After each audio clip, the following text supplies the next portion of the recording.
Hello hello student, स्वागत है आप सभी का आज के इस सेशन में। आई होप सभी लोग बहुत अच्छे होंगे, बहुत बेहतर तरीके से अपनी तैयारी कर रहे होंगे और करनी भी चाहिए बच्चे। ठीक है, एग्ज़ाम कभी भी हो सकता है, तो तैयारी पे जुट जाइए बस। चलिए स्टार्ट करें फिर आज के करंट अफेयर। न्यूज़ को स्टार्ट करते हैं। अब थोड़ा सा ओलंपिक का फीवर कम हुआ है। जितने भी बच्चे डेली क्लासेस में हमने न्यूज़ पढ़ी है वो तो आप लोगों ने नोट डाउन कर ही ली होंगी ओलंपिक से रिलेटेड। बाकी इसके लिए एक स्पेशल सेशन भी मैं लेकर आने वाली हूँ बहुत जल्दी, तो वो भी जो है आपकी पूरी की पूरी जो न्यूज़ है वो कंपाइलेशन के रूप में जो है सेशन आपका होगा। ठीक है, तो सारी सब कुछ जो है ओलंपिक के बारे में, चाहे उसका हिस्ट्री है, चाहे उसका प्रेजेंट है, चाहे उसका फ्यूचर है, सभी कुछ जो है आपका इंपॉर्टेंट रहेगा आने वाले एग्जाम्स के लिए। बहुत इंपॉर्टेंट टॉपिक आपका रहेगा और बहुत सारे क्वेश्चन यहाँ से आपके पूछे जाने की संभावना है। चलिए स्टार्ट करते हैं। सबसे पहले एक एग्रीमेंट हमें पढ़ना है। समझौता हुआ है, किस किस के बीच में समझौता हुआ है?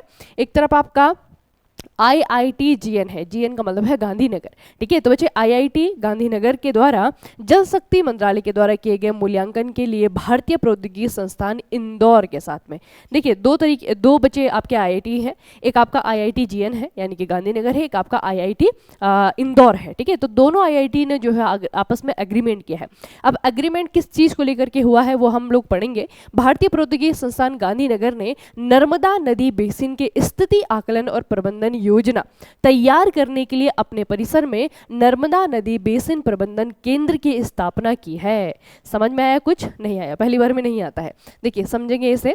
Centre for Narmada river basin management, इसे सी नर्मदा कहा गया है बच्चे। ठीक है, ये सेंटर है, मतलब कि ये आपका एक ऐसा इंस्टीट्यूट बनाया गया है जो कि सिर्फ नर्मदा नदी के बेसिन को किस तरीके से मैनेजमेंट करना है उस चीज के लिए बनाया गया है। ठीक है, तो आपको पूछा जाएगा कि ये जो सेंटर बनाया गया है ये कहाँ पे बनाया गया है? ये बच्चे आपका IIT गांधीनगर के अंदर बनाया गया है। ठीक है, और IIT गांधीनगर कहाँ पे होगा? गांधीनगर में होगा। गांधीनगर कहाँ है? गुजरात में होगा। ठीक है, तो ये बच्चे आपका याद रखना कि नर्मदा नदी का जितना भी बेसिन है, नर्मदा नदी से रिलेटेड जितने भी आपके प्रोजेक्ट हैं उसको मैनेज करने के लिए, नर्मदा नदी के बेसिन को मैनेज करने के लिए जो है IIT गांधीनगर के द्वारा अपने ही कैंपस में एक सेंटर जो है खोला गया है। और इस सेंटर को खोलने के लिए उन्होंने हेल्प ली है किसी दूसरे IIT के, और वो जो दूसरा IIT है वो है आपका IIT इंदौर। ठीक है, तो बस इतना सा सिंपल सा है। नर्मदा नदी को लेकर के दो IIT के बीच में एग्रीमेंट हुआ है।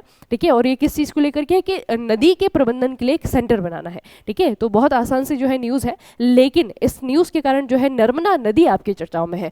तो नर्मदा नदी को थोड़ा सा हम बच्चे नेक्स्ट में देखेंगे, ये नदी कहाँ से आती है, कहाँ को जाती है, और इसके बारे में और क्या क्या आपको पूछा जा सकता है। ये देखिए, ये रही आपकी नर्मदा नदी। नर्मदा नदी का दो चीज़ें आती हैं।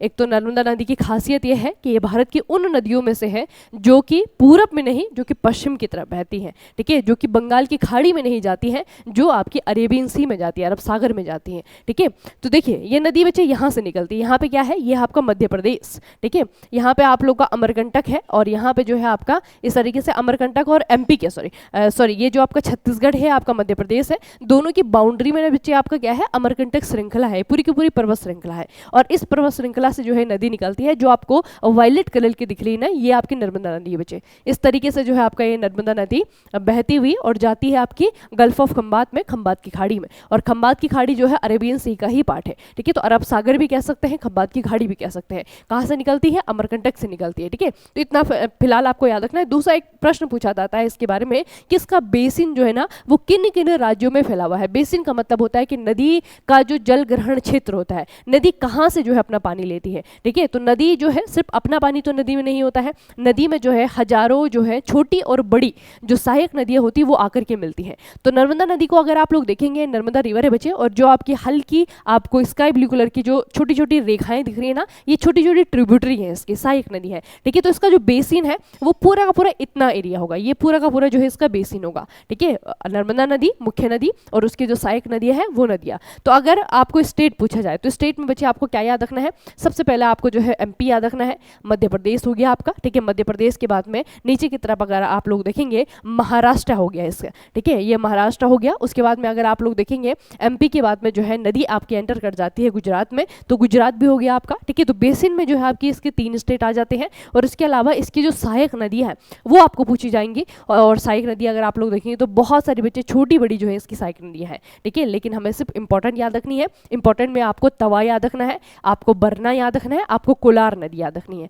ठीक है, तो ये तीन जो ट्रिब्यूटरी हैं, सहायक नदियां हैं, वो है नर्मदा नदी की। ठीक है, तो नर्मदा नदी के बेसिन को प्रबंध करने के लिए, उसके मैनेजमेंट के लिए IIT गांधीनगर के द्वारा ये कदम उठाया गया है। और नर्मदा नदी के बारे में इतना याद रखिएगा, कहाँ से होकर के जाती है, कहाँ से निकलती है, कहाँ पे जाकर के गिरती है। ठीक है, इतना याद रखना। दूसरा बच्चे एक और चीज इसके बारे में पूछा जाता है, आप लोगों को अगर दिख रहा हो ध्यान से, नर्मदा नदी दो पर्वत श्रृंखलाओं के बीच में बहती है। ये प्रश्न ज्योग्राफी से आपका बनता है, भारत के भूगोल से बनता है। ये नर्मदा नदी है बच्चे। ठीक है, और नर्मदा नदी के दक्षिण में आप लोग देखेंगे तो ये पर्वत श्रृंखला है, ये सतपुड़ा इसे कहा जाता है। ठीक है, नर्मदा नदी के उत्तर की तरफ अगर आप लोग देखेंगे, इसे कहा जाता है विंध्याचल रेंज। ठीक है, विंध्य पर्वत इसे कहा जाता है। 1 सेकेंड।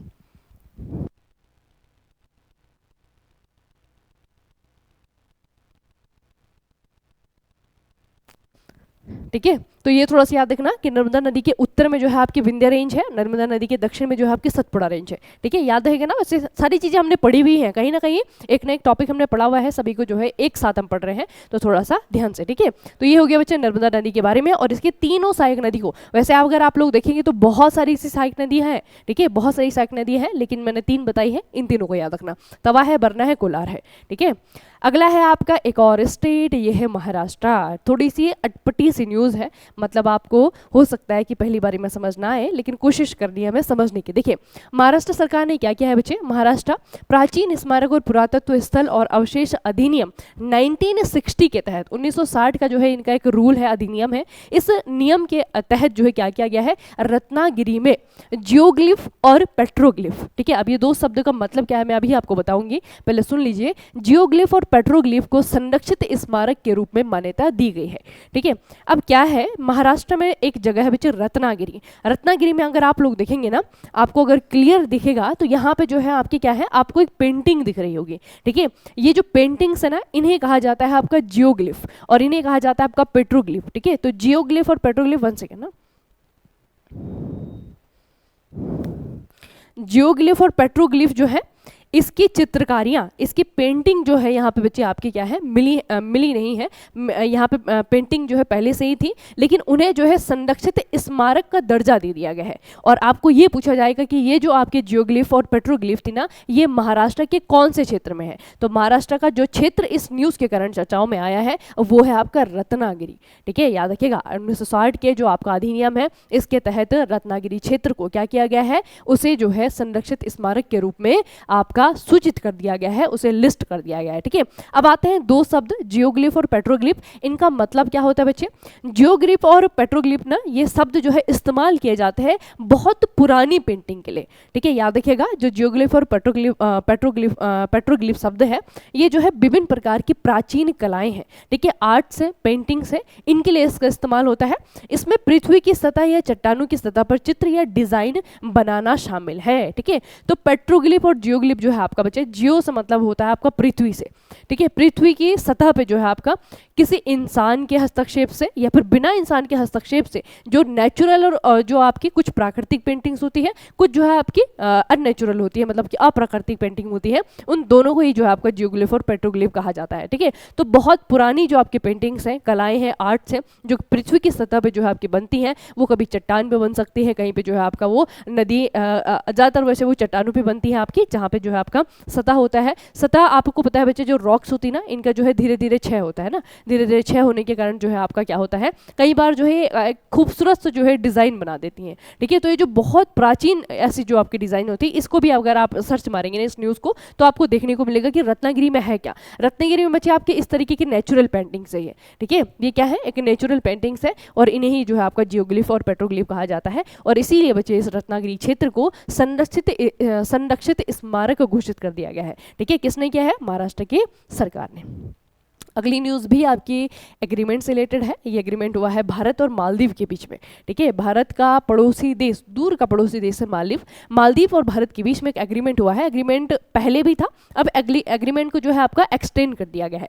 तो एग्रीमेंट किस चीज़ से रिलेटेड बच्चे, मालदीव ने मालदीव के सिविल सेवकों के प्रशिक्षण को बढ़ावा देने के लिए अपने समझौते ज्ञापन को नवीनीकृत किया है, यानी कि रिन्यू किया है। पहले भी आपका समझौता था, लेकिन इसे जो है आपका कुछ समय के लिए और एक्सटेंड कर दिया गया है, इसे रिन्यू कर दिया गया है। ठीक है, 2024 से लेकर के 2029 तक, 2024 टू 2029 तक के लिए नवीनीकृत एएमयू से मालदीव के अतिरिक्त 1000 सिविल सेवा अधिकारियों को क्या दिया जाएगा, प्रशिक्षण दिया जाएगा भारत में। ठीक है, तो ये एग्रीमेंट बहुत इंपॉर्टेंट है बच्चे। इसमें कौन से 2 कंट्री इसमें इन्वॉल्व है, इसमें आपका इंडिया है, इसमें आपका मालदीव है। ठीक है, किस चीज को लेकर के आपका है, ये है आपका सिविल सेवकों के ट्रेनिंग से लेकर के। ठीक है, जो IPS होते हैं ना बच्चे, वैसे आपके हर प्रशासन, हर जो आपका कंट्री होता है वो 2 ही आधार पर चलता है, उनका भी प्रशासन होता है, उनका भी शासन होता है। तो उनके जो एडमिनिस्ट्रेटर है, जो बच्चे वहाँ पे एग्जाम क्लियर करके जो आपके IAPS बनते हैं ना, उनके लिए जो है आपका क्या है, ट्रेनिंग चलाई जाएगी भारत में। ठीक है, तो ये थोड़ा सा याद रखना कि भारत और मालदीव के बीच में आपका ये हुआ है। और 2024 से लेकर के 2029 तक टोटल कितने सिविल सर्विसेज सर्वेंट को जो है आपका ट्रेन किया जाएगा, ये है टोटल 1000। ठीक है, तो एग्रीमेंट बहुत इंपॉर्टेंट है। अब कंट्री के बारे में पढ़ते हैं कि जो मालदीव कंट्री है ये है कहाँ पे। ये बच्चे आपका एक आइलैंड कंट्री है। अगर आप लोग देखेंगे ना, ये इंडिया है, इंडिया में अगर आप दक्षिण की तरफ बढ़ेंगे, आप जो है इंडियन ओशियन में घूम रहे होंगे। ठीक है, और इंडियन ओशियन में घूमते घूमते जो है आपको एक छोटा सा आर्कियोपेलिगो मिलेगा। ठीक है, आर्कियोपेलिगो मतलब क्या है, द्वीप समूह मिलेगा। यहाँ पे देखेंगे छोटे छोटे द्वीप समूह है इस तरीके से। ठीक है, और इसे जो है मालदीव कहा जाता है, और मालदीव की जो कैपिटल है वो है आपकी माले। ठीक है, बस इतना आपको याद रखना है इस देश के बारे में। ठीक है, तो भारत के दक्षिण में स्थित है, इंडियन ओशियन का एक कंट्री है, और एक आर्कियोपेलिगो है, यानी कि एक द्वीप समूह है। ठीक है, और जो एग्रीमेंट हुआ है, जो न्यूज़ पढ़ी हमने अभी, वो तो है ही इंपॉर्टेंट। ठीक है, इस न्यूज़ को पूरी की पूरी आपको याद रखना है। अगला प्रश्न है आपका एक रिपोर्ट और रैंकिंग से रिलेटेड। इसे तो आप लोग जानते होंगे, NIRF रैंकिंग। बच्चे NIRF रैंकिंग के बारे में पहले हम थोड़ा सा जान लेते हैं। NIRF का मतलब होता है आपका नेशनल इंस्टीट्यूशनल रैंकिंग फ्रेमवर्क। ठीक है, अब NIRF रैंकिंग क्या है, ये हमारे देश में जितनी भी बड़ी बड़ी यूनिवर्सिटीज़ हैं, जितने भी बड़े बड़े हायर एजुकेशन वाले इंस्टीट्यूट हैं, उनको रैंक करता है। ठीक है, और ये रैंकिंग जो है बहुत पुरानी नहीं है, इसे अभी शुरू किया गया है, 2015 में जो है इसे लॉन्च किया गया है। ठीक है, 2015 में ये फ्रेमवर्क लॉन्च हुआ था, और 2016 में पहली बार रैंक जारी की गई थी। ठीक है, तो NIRF को याद रखिएगा, इसकी रैंकिंग जो है आपकी ये 2024 के लिए जारी हो गई है। और इसमें बच्चे बहुत सारी चीज़ें याद करने के लिए हैं। यहाँ पे देखिए बहुत सारी चीज़ें आपकी याद करने के लिए हैं। एक तरफ यूनिवर्सिटीज़ की कैटेगरी लिखी हुई है, दूसरी तरफ जो है कौन से इंस्टीट्यूट इसमें पहले नंबर पे है, और उसी के साथ में दूसरे नंबर पे कौन सा है। ठीक है, अब एक एक करके पहले नंबर वाले को पढ़ेंगे। रेड कलर से पढ़ लेते हैं पहले नंबर वालों को। देखिए सबसे पहले बच्चे आपका यूनिवर्सिटी, मतलब कि भारत में सबसे बेहतरीन यूनिवर्सिटी कौन है। ठीक है, उसमें आपका IISc बेंगलुरु जो है पहले नंबर पे है। अगर आप लोग देख रहे हैं तो IISc जो है आपका पहले नंबर पे है। उसके बाद आता है आपका प्रबंधन वाले यूनिवर्सिटी, यानी कि जो मैनेजमेंट की पढ़ाई करवाते हैं, तो मैनेजमेंट वाले इंस्टीट्यूट में आपका IIM अहमदाबाद पहले नंबर पे है। उसके बाद आता है आपका अपना ट्रेड इंजीनियरिंग करवाने वालों में सबसे पहले नंबर पे आता है IIT मद्रास।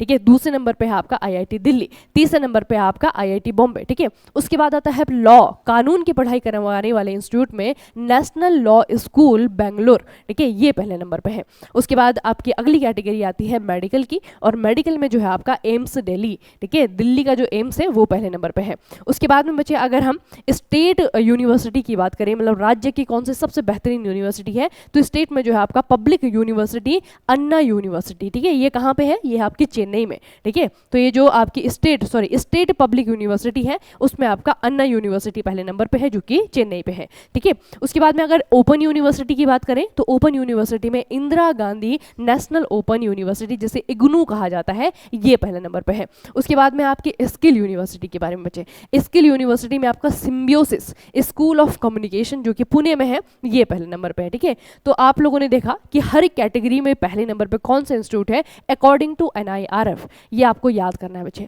इसमें से कुछ भी पूछा जा सकता है। जो सबसे ज़्यादा पूछे जाने वाली कैटेगरी है वो है आपकी 2 कैटेगरी, एक तो आपका इंजीनियरिंग बहुत ज़्यादा पूछा जाता है, एक आपका मैनेजमेंट बहुत ज़्यादा पूछा जाता है। ठीक है, और अभी जो है आपकी ऐसे कोई भी इसमें कैटेगरी नहीं है जो कि छोड़ने के लिए हो, क्योंकि पहली रैंकिंग है, तो इतना तो आप लोग अपनी नॉलेज के लिए भी याद रखेंगे। ठीक है, आपका ही कोई भाई होगा, भतीजा होगा, जिसको कि आपको एडमिशन करवाना होगा किसी भी कैटेगरी के इंस्टीट्यूट में, तो याद रखना, उसे टारगेट बता देना कि अगर लॉ करना है तो सबसे बेस्ट इंस्टीट्यूट जो है आपका नेशनल लॉ स्कूल है। ठीक है, अगर जो है मेडिकल की पढ़ाई करनी तो एम्स दिल्ली सबसे बेहतरीन है। ठीक है, स्टेट और पब्लिक यूनिवर्सिटी से करना है तो अन्ना यूनिवर्सिटी सबसे बेहतरीन है। अगर ओपन यूनिवर्सिटी से करना है तो इग्नू सबसे बेहतरीन है। और अगर स्किल यूनिवर्सिटी अगर आपको आपको स्किल की कोई ट्रेनिंग करनी है, कोई पढ़ाई करनी है, तो सिम्बियोसिस जो है आपका पहले नंबर पे है। ठीक है, तो अपनी नॉलेज के लिए भी याद रखिएगा और वैसे एग्जाम के लिए तो आपको याद रखना ही है बच्चे। ठीक है, तो नेशनल लेवल पे जो है आपका फ्रेमवर्क काम करता है और हमारे देश में जितने भी हायर एजुकेशन वाले इंस्टीट्यूट हैं उनको रैंक करने का काम करता है। ठीक है, अगली न्यूज़ आपकी स्पोर्ट्स से रिलेटेड है। अभिनव बिंद्रा को इस बार हम ओलंपिक में दो न्यूज़ के कारण याद रखेंगे। लोग, एक तो हमने इससे पहले पढ़ा था ओलंपिक ऑर्डर इन्हें दिया गया था, है ना, ओलंपिक ऑर्डर का सम्मान इन्हें दिया गया था। अब इन्हीं से रिलेटेड दूसरी न्यूज़ है, एक अपॉइंटमेंट है। इन्हें बच्चा आपका भारत के ओलंपिक स्वर्ण पदक विजेता निशानेबाज अभिनव बिंद्रा को अंतर्राष्ट्रीय ओलंपिक समिति के एथलीट आयोग का दूसरा उपाध्यक्ष चुना गया है। ठीक है, तो क्या होता है ना, अध्यक्ष उपाध्यक्ष में से ऑब्वियसली बात है कि अध्यक्ष का ही जो पद है वो आपका इंपॉर्टेंट होगा। ठीक है, तो हम तो एथलीट आयोग का अध्यक्ष का नाम याद रखेंगे, ठीक है, या फिर आईओसी के अध्यक्ष का नाम याद रखेंगे। लेकिन बच्चे जो इंटरनेशनल ऑर्गेनाइजेशन होती है ना, वहाँ पे अगर किसी भारतीय को नियुक्ति मिलती है तो वो चाहे अध्यक्ष हो चाहे उपाध्यक्ष हो, वो हमारे लिए इंपॉर्टेंट ही होता है। ठीक है, और जब वो इतनी फेमस पर्सनैलिटी है अभिनव बिंद्रा, अगर उनको कहीं पे अपॉइंट किया गया है तो वो तो इंपॉर्टेंट बनते ही हैं। ठीक है, तो याद रखना जो आईओसी है, अंतर्राष्ट्रीय ओलंपिक समिति है, इसका जो एथलीट आयोग है, ठीक है, एथलीट आयोग के उपाध्यक्ष के रूप में जो है इन्हें चुना गया है। अच्छा, दूसरे क्या है, इनकी उपलब्धियों को अगर हम देखें तो ये जो है पहले व्यक्ति थे जिन्होंने कि ओलंपिक में इंडिविजुअल मेडल दिलाया था भारत को, गोल्ड मेडल दिलाया था भारत को। ठीक है, तो ये बच्चे थोड़ा सा आपको याद रखना है, ये व्यक्तिगत ओलंपिक स्वर्ण पदक जीतने वाले पहले भारतीय थे 2018 में। ठीक है, 2018 में जो है आपका इन्हें पहली बार क्या किया गया था, एथलीट आयोग का सदस्य नियुक्त किया गया था। अब तो क्या है, ये उपाध्यक्ष नियुक्त किए हैं। ठीक है, तो इंपॉर्टेंट न्यूज़ है इनके बारे में, याद रखना, अभिनव बिंद्रा। अब बहुत दिनों से जो आपकी शॉर्ट न्यूज़ का काल पड़ा हुआ था वो फाइनली जो है खत्म हो गया है। दो शॉर्ट न्यूज़ मुझे आज मिली है। पहली शॉर्ट न्यूज़ में आपको याद रखना है, हरियाणा में सितंबर में पहली बार वैश्विक महिला कबड्डी की शुरुआत हो रही है।